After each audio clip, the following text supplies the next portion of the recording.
The views and opinions expressed on the show by the guests do not necessarily reflect those of the channel.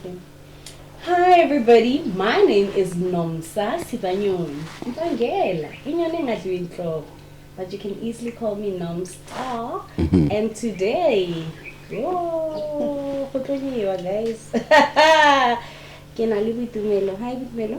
Hi, how are you? I'm fine. Themba. Hi Nomstar. I'm good. Good to see you.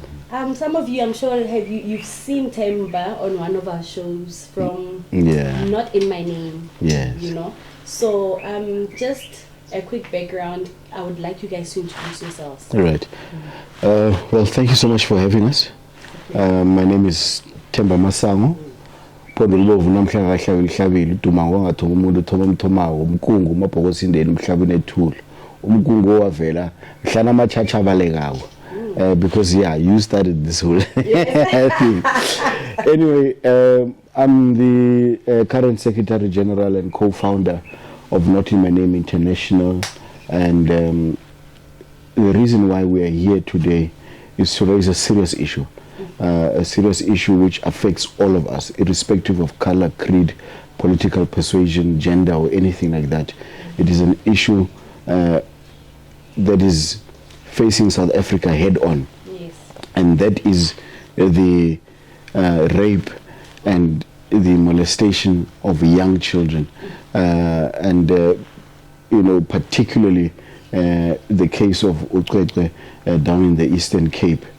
We are really saddened and heartbroken and crestfallen, as it were, at what has happened to our little sister and many other young children that have really been affected by this crime.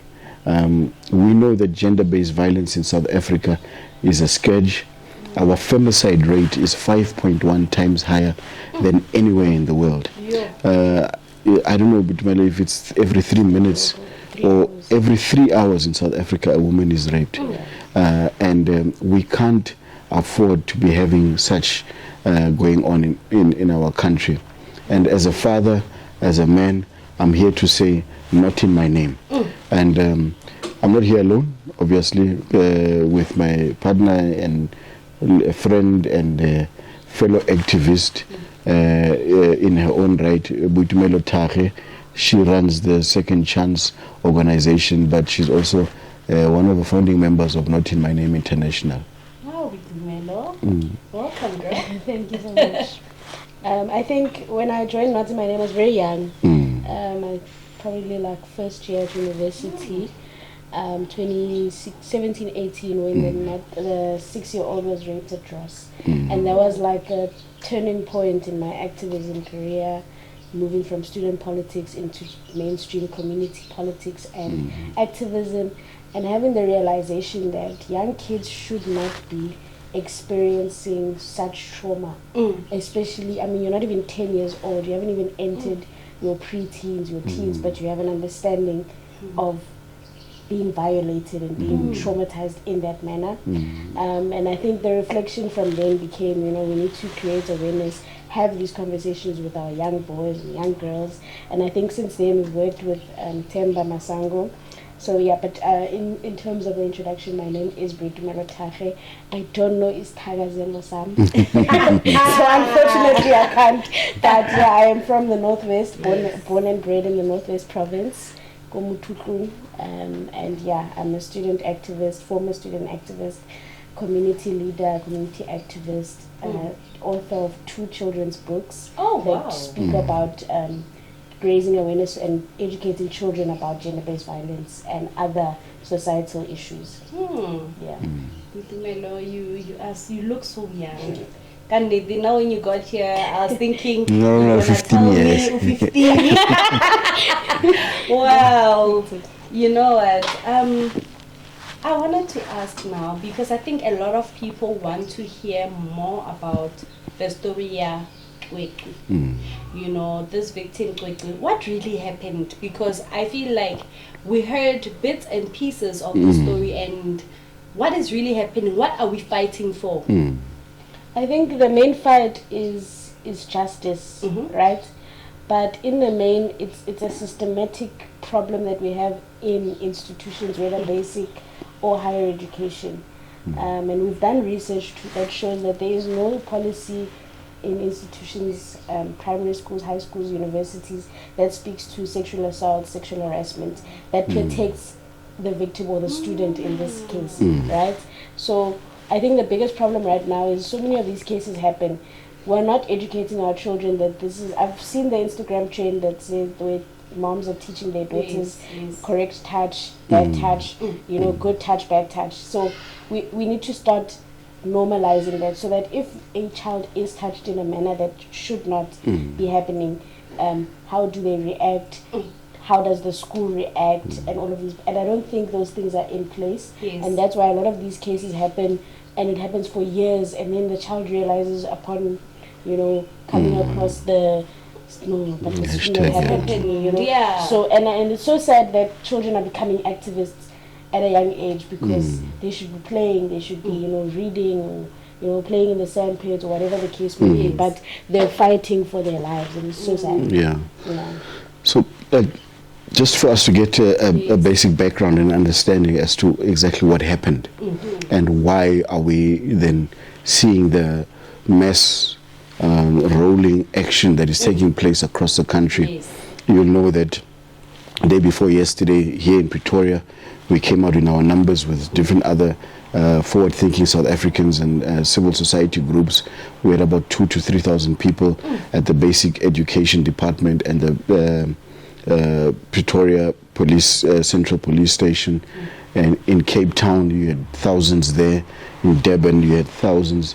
And then obviously in the Eastern Cape, where this crime happened, you had myriads of people coming out calling for justice for Cwecwe.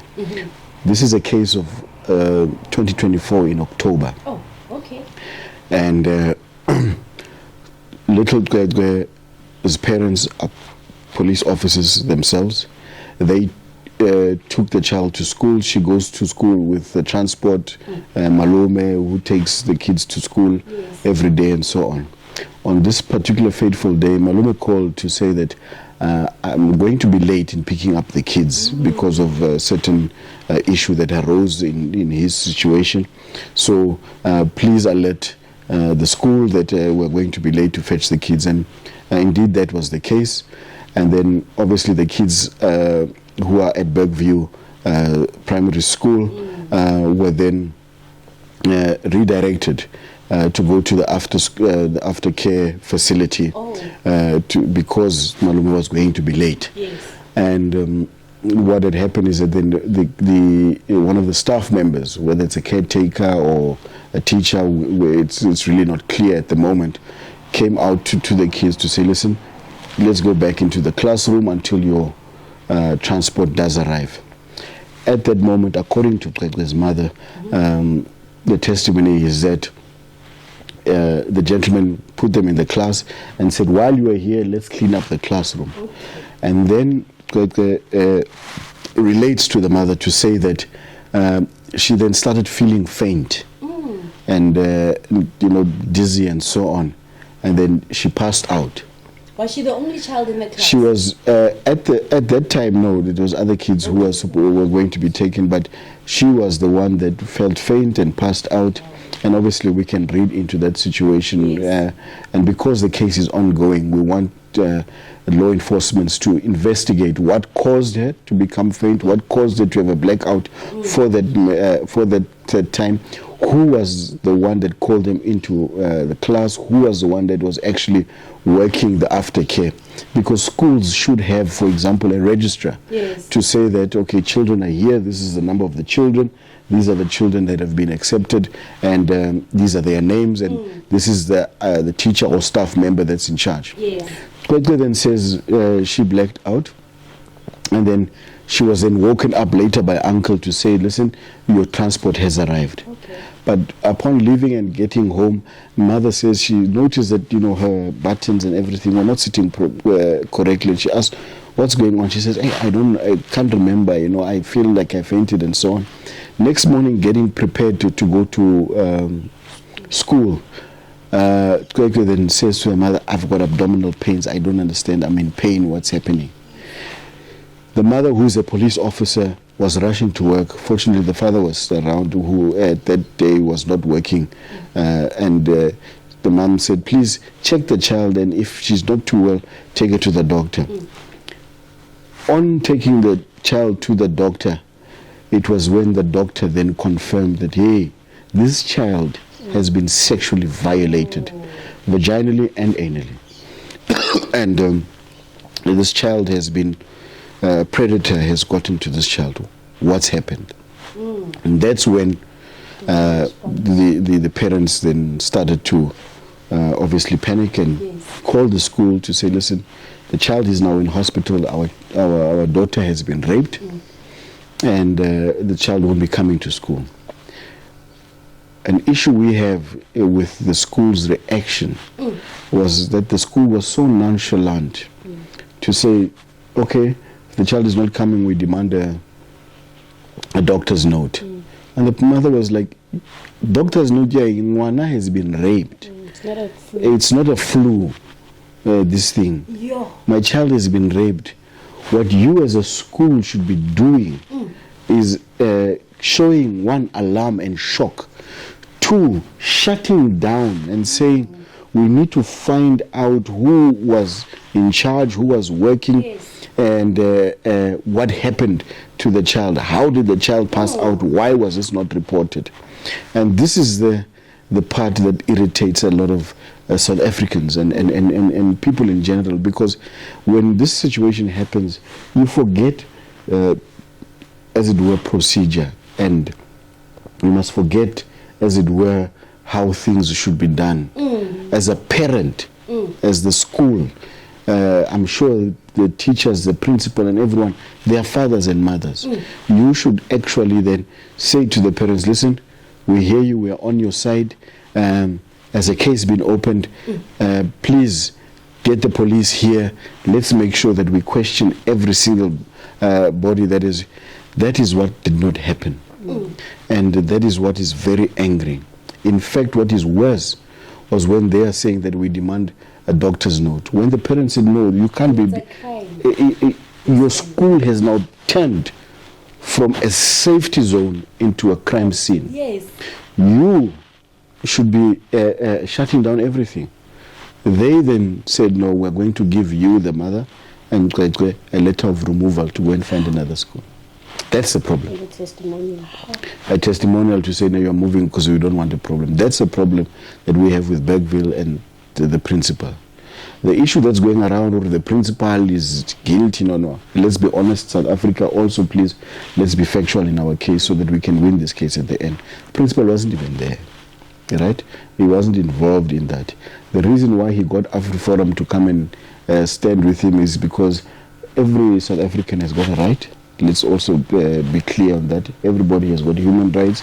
You've got a right to be tested or not to be tested at your will and not. However, we are saying that when a child is raped in your facility, You're responsible. you must put on your parental cap. Yes. Be a father, be a mother at that time. Yes. You can't be worrying, Hore, how procedure, left and right, Mang is doing, no, an image and so on. You must actually be the one to say, parents, please come here. Do you know who was working? Or whatever. Mapolisa, please question all of us. Yes. That is the issue that we have. Is this school a private school? This school is a private school. And because they're a private school, we are so thankful that the Department of Education down in the Eastern Cape said one of the laws is that you must keep children safe. And you have not done that. Therefore, we are shutting down the school until such time you cooperate with the school. And then police were very, nonchalant also with the thing. And it's from 2024. It's up to now. This is why we are angry and we are saying we want justice, and justice immediately. Which month was that? October. And we are in this year and nothing has been done. It's April. No. So why were fingers then pointed to the principal? Because I find it very fine. You could have said teacher, the teacher what class in, but why specifically people started thinking the principal is involved? Obviously with the communication that comes out, people, and rightly so, when the teacher said, no, look, you're not going to take my DNA and so on. So the principal refused. Yeah, when police came through, obviously to want to do background checks and maybe bargaining, DNA checks and questioning of everybody. But let's also be clear so that we don't just get emotional and not understand the facts behind the issue. Every human being has got a right. That's why even when you are arrested, they read you your rights. They say you've got a right to remain silent. You've got a right to an attorney. Should you not have one, the state will provide one for you. You understand? So he was saying, no, it's my right not to be, no problem. And then we are also clear of the fact that he was not there. People who were there was the caretaker, Angel, and those are people that should be questioned. However, our problem is that the principal was saying the right thing at the wrong time and the wrong platform. He should be a parent and should be a father. And as a principal should have taken the lead to say, law enforcement, please come and question everybody from gardener to principal. In fact, start with me to show that you care about those that you are leading in that school, to show that you care of being a father and being a principal. So that is our problem. So that school must remain closed until such time they can get a principal who can actually care about the children that they are leading. Because the private school, sometimes they got problem. Especially an image and how they look and so on, instead of making sure that they care about our children. And they hire the wrong people. No, of course. So we want to make sure that justice is served. There needs to be vetting of staff members. Okay. There needs to be clear background checks so that we know you're not a predator. Yes. Yeah, maybe we're now teacher, but I get about a predator. So we must check you behind the scenes. So, who are you? I can be Menir so and so candy Gerham Pialva Sadi Lengwa, I'm an evil person. We can't afford you to be. And so on. So to me maybe you can I think in addition to the part of the vetting, we want to also speak to say there must be an empathy test that all educators or anyone that's going to deal with children should take one, and also at the police stations. Because the fact that that police station in particular is so nonchalant shows that they have no empathy for any victim of violence, whether there's violence, rape. But also more importantly for us is to say, when a child is raped, you can't act as if it's a flu or something that didn't happen. Obviously the child won't know that it has happened. So you need to treat it in a manner that says, no, how do you guide this child to ensure their psychological well-being going forward? Because this child must grow up and be an adult. We don't want it to become an angry adult. We would obviously want her to know that the country supported her, but more importantly to ensure that she becomes a better person growing up, right? So the fact that the school, the police station, the department at some point of education were so nonchalant and trying to protect their public images shows that there's a lack of empathy, there's a lack of understanding on GBV as a whole. And we want to reinforce, maybe to say, how does government push for sexual harassment policies in schools, whether it's private or public schools? How do we ensure that if a child, for example, falls in the school premises, we automatically know that the school takes responsibility? So in a case of rape or sexual assault that happens when you're in the school premises, the school would, with Bergview, they said, it's not us. Imagine. But if the child had gotten bumped by a car, it would have been a different story. So we want the sexual harassment policies to speak to saying, for example, with the principal, you are the first line of defense, not for your school, but for the victim. So that's mainly what we want to push for: empathy, accountability, and taking responsibility. So today, what are we going to achieve by going to the union building? I think we're sending a strong message that says we want government, teachers, principals, police officers. There's a lack of empathy in the police department. I think that one General. Yeah, secondary victimization is a norm when you go and open a case. In schools, it's worse. Teachers, it's just terrible. They're just creating this confusion that it's okay, for a 18-year-old to date a 14-year-old. So some of these things is we want to send a message that says Cwecwe must be the last, and we're tired.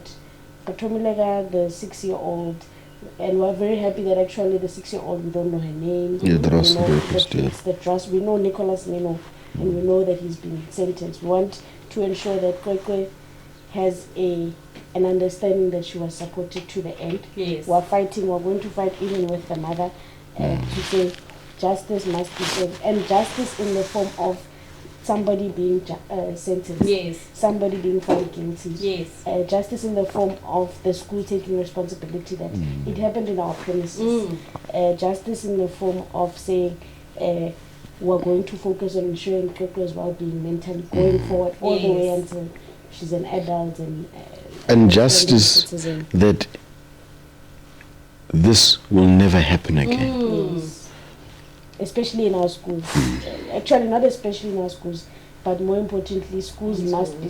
I don't think a parent wakes up in the morning and drops their child off at school and then sits for the next 8 hours thinking, I hope this doesn't happen, I hope this doesn't happen. I think parents send their kids to school knowing that, okay, a child's going to fall off the monkey bars, a child will slip and while running, but they don't expect to get a call or find their child waking up saying, I'm not okay, whatever. So we want these schools to bring back that sense of security for parents that says, no, my child is fine. It's fine to be a child and to play, but we don't want rape to be happening in our schools. yes, Whether by security guards, cleaners, groundsmen, safe. The fact that schools are gated communities must mean that the kids are safe inside.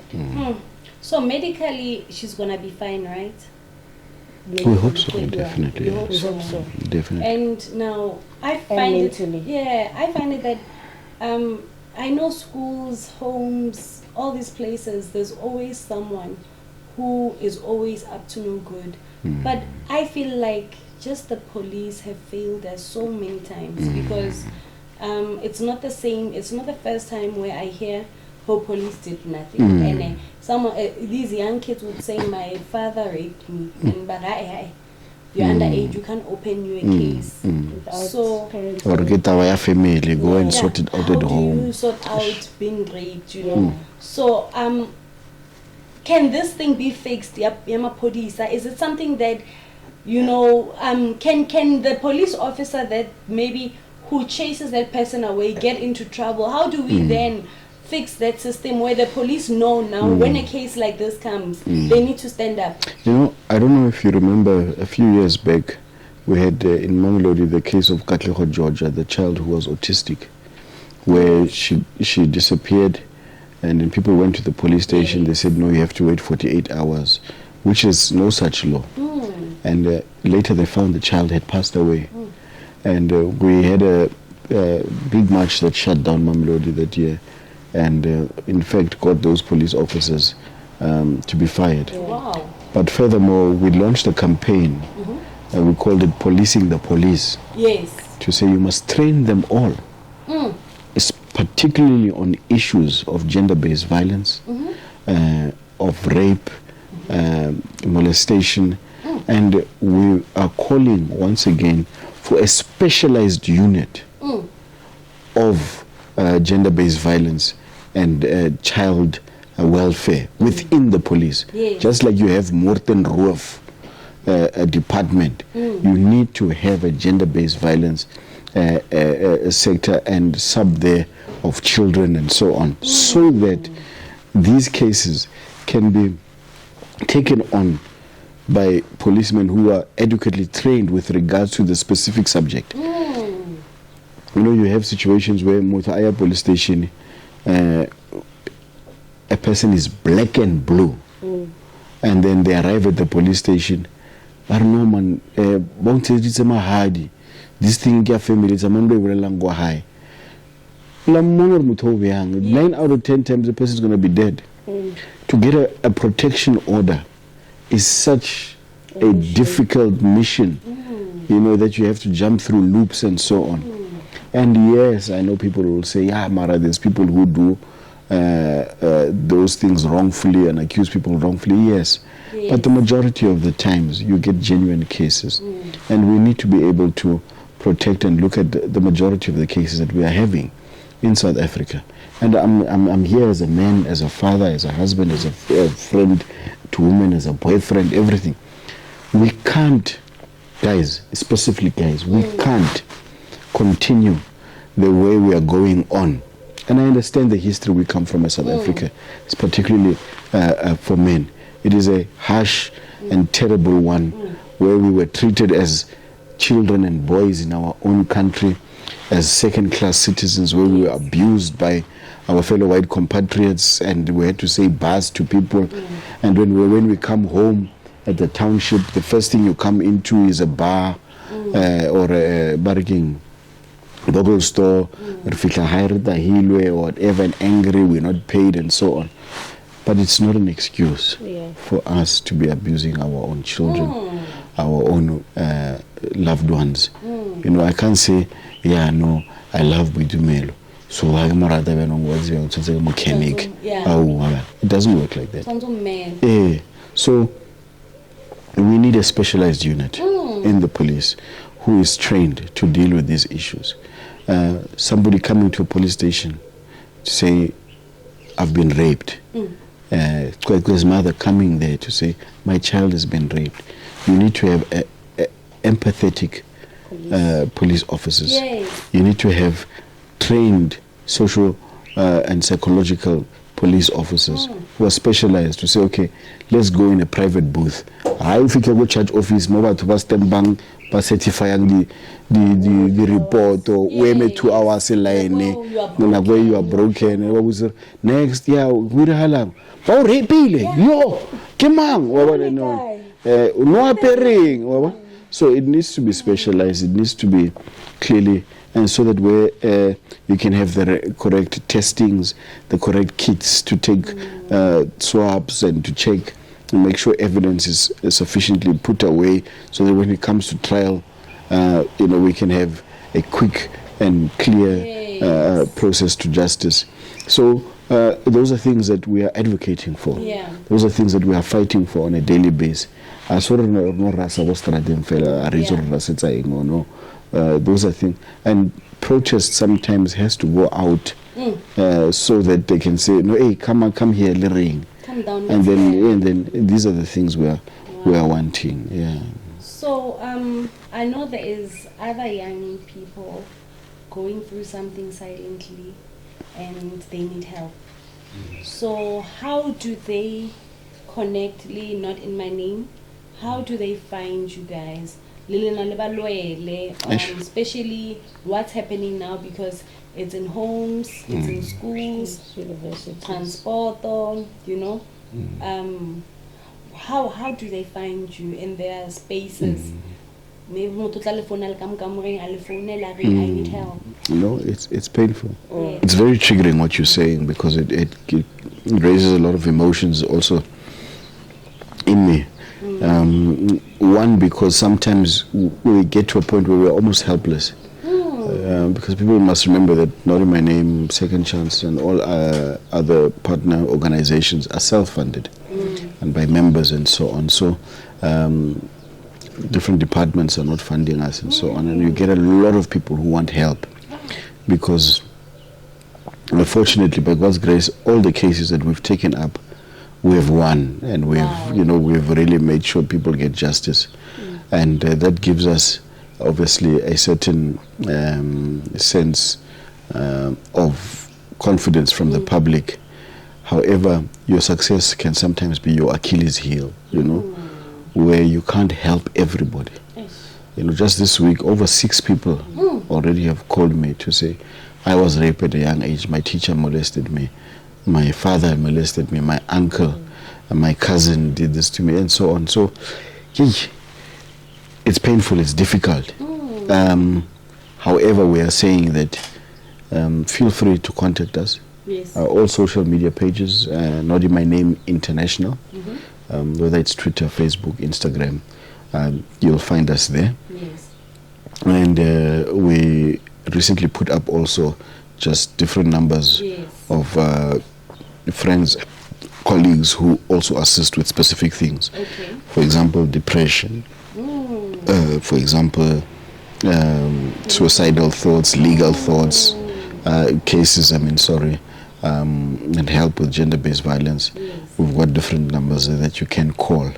So please check on the website and see where we can be able to work together with regards to that. Sure. Yeah. So with this type of a case, you guys need to also pay lawyers. You need lawyers to fight. Yo, And, it's costly. Right, it's very costly.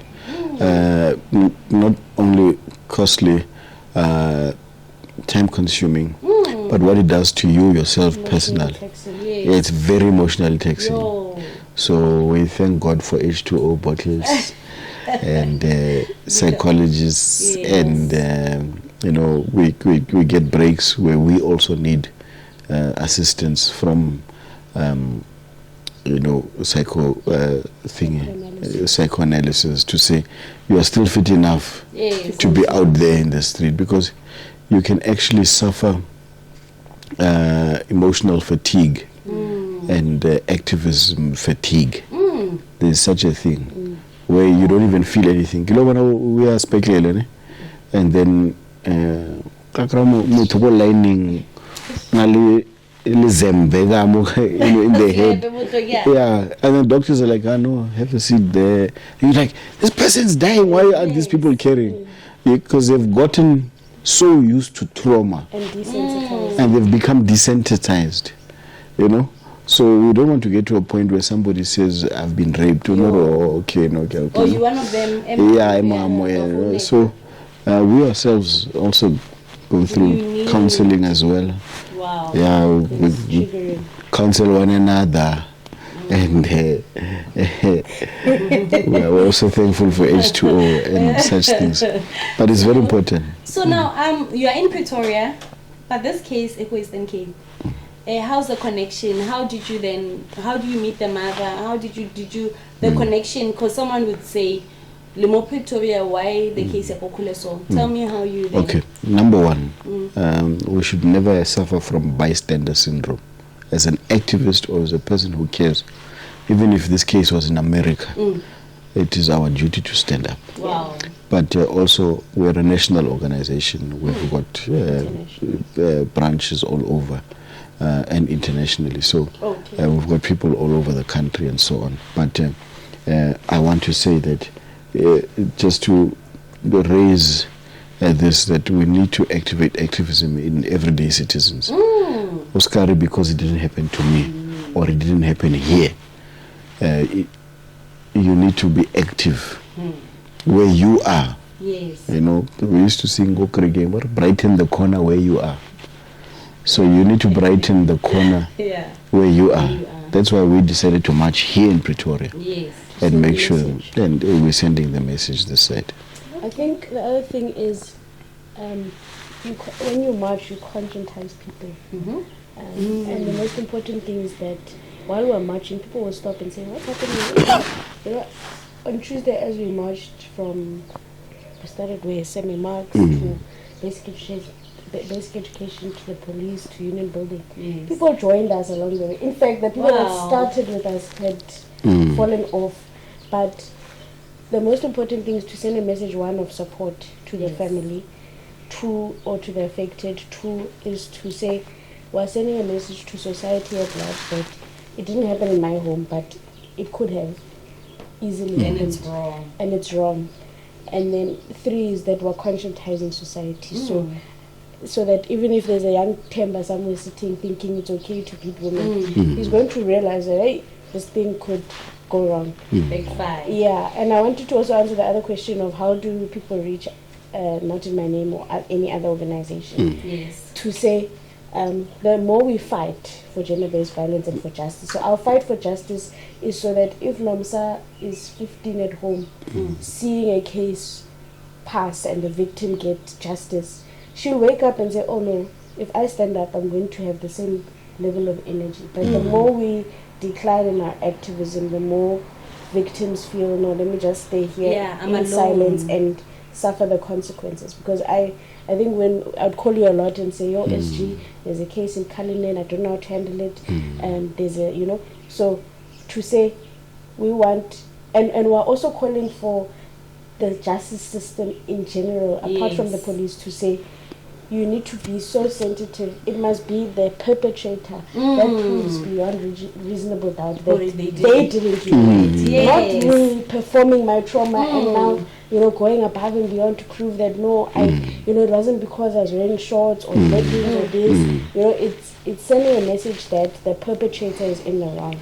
And I don't think the justice system cares about victims. So our fight for justice is so that Nomstar, who is 15, realizes that I can stand up and win this case because there are organizations like Not In My Name that will fight for me and stand with me until the ends of the earth. And I think maybe lastly to say, we don't want young women to grow up in a society where they feel like they're not safe or they're not prioritized. Because I think the results of, and I don't want to bring it up, but the results of yesterday's Omotoso trial was so triggering because we fought for so long. So long. I think 8 years ago, I had just almost finished high school. Because I finished high school 10 years ago. It's so triggering that now we are back. It feels like we're back where we started. Because what do you mean? One man accused by so many people is innocent or he's not guilty. Like how come? And on a technicality. So now the trauma of all those women and all those victims is just null and void. And the justice system says, well, no, it's a technicality. Yeah, because I think society just needs to be so conscious that this thing is bigger than all of us. And I didn't go to law, I didn't study law, I don't know what jurisprudence means, and I don't know what your honor and all of this. I don't care about those things. What I care about is the well-being of a Cheryl Zondi who has been victimized and sexually assaulted for years on end, and how that particular person must now go on to live their lives knowing that their perpetrator is free to go and start again and probably do it to somebody else. Probably still doing it. Yes. Probably never stopped. Yeah. So guys, today this was a very touching topic, and you know what, Themba, you are always welcome to come with these stories. I'm always open for these type of topics so that we awaken and help other victims who are hiding at home and stuff. Is this only for ladies, or Lily, is it open for men too? Not In My Name. No, particularly Not In My Name started as a men organization. That to say that as men we are saying Not In My Name. We cannot have this atrocity happening and we remain in silence. Women don't rape themselves, don't abuse themselves. But we need to be able to speak to those amongst us as men, to name and shame them. We need to go to the Chisanyamas, we need to go to the car wash, to the football stadium, to the gyms, and where we are, to the bars, churches, and say, guys, this is happening, and we are doing it, and we are not going to allow it. And we're going to expose and shame those amongst us. So we're calling on men, young boys, all over the country to say, guys, let's stand up against this issue. Speak up against it. It doesn't mean you are now sissified if this is happening. No.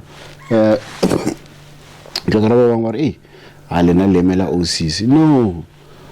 What if it's your child? Your wife, your mother the next day? So, yes, you do have situations where women abuse men. You do have situations where they wrongfully accuse men. But if you are checking in the by and large, it's mostly men who are perpetrators of that, and we need to be able to help. One, help. to expose, make sure that we are also getting those people behind bars and that they're not a part of us. And we need to create that thing to say we're not going to allow misogyny to continue unabated.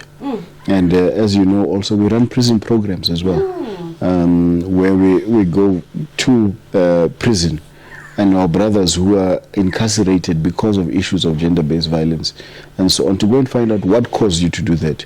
What is it that we can help to rehabilitate you and to change that? So it's a big program, and we are saying that it's very important to have all men standing up. And you know, once you're a member, it becomes difficult tomorrow now.